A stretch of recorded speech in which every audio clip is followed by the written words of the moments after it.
We're going to install a TruCenter.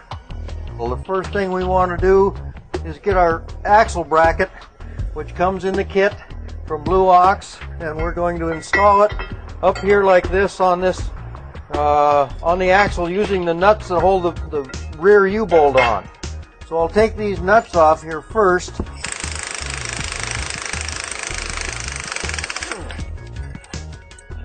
And like that.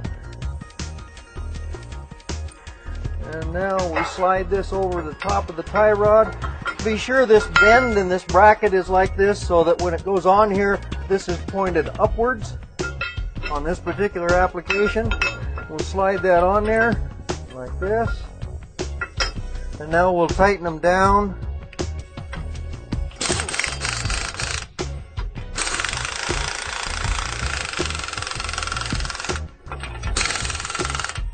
And then we'll retorque these after a little bit with a torque wrench to get them set to the proper spec where they should be.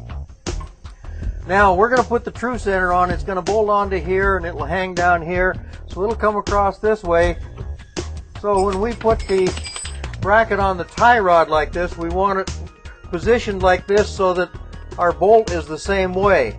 And the TruCenter comes on here straight. So we take the bracket, we put it up here like this. I like to roll it down a little bit to where it's easier to get to.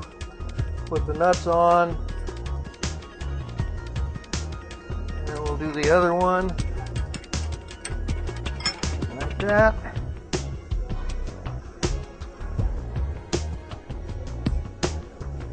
And then I'll run those down a little bit so that we can still rotate it and adjust it, but we'll get these nuts down a little bit closer.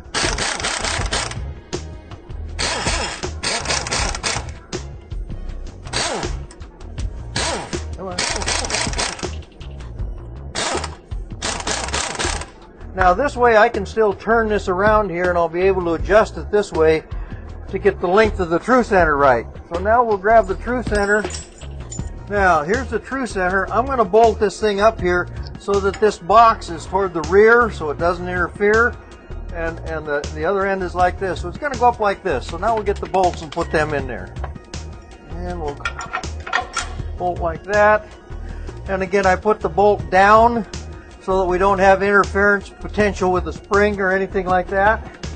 So we'll get a nut and a washer, kind of like that.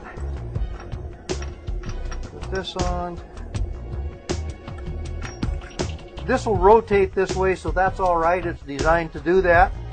And then we'll bring our bracket back like this. Get the bolts again.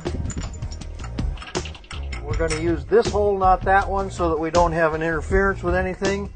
We'll slide this up here like this. And we put the flat washer there, and the lock washer, and the nut. Okay, that kind of holds it into position. Now what I want to do is check the length of this unit to make sure it's in its center position right now. Just in case, they should be preset that way from the factory, but it's a good thing to double check. So I want to get center of that bolt to center of this bolt, and we should be 35 inches, and that's where we are. Okay?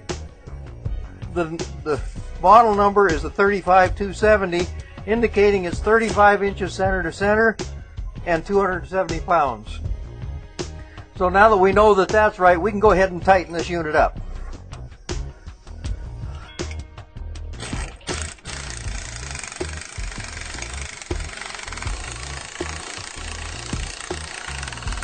Now we can rotate this up here to where that comes around and squares up, and then we'll tighten these U-bolts down.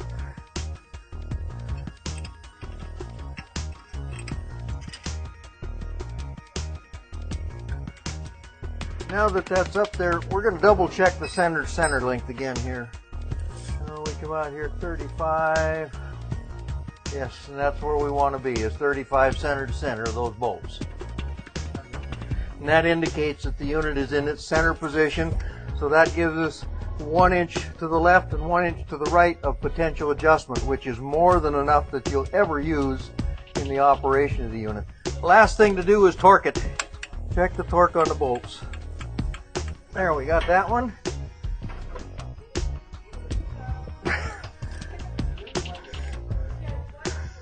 The only other thing to do now on installation is this wire will then go on up. We have a plug-in in the wire. You can route your wire on up the best way you can, on up into the driver's compartment or the cab, and install the push button switch to activate it. And that would complete the installation of a TruCenter.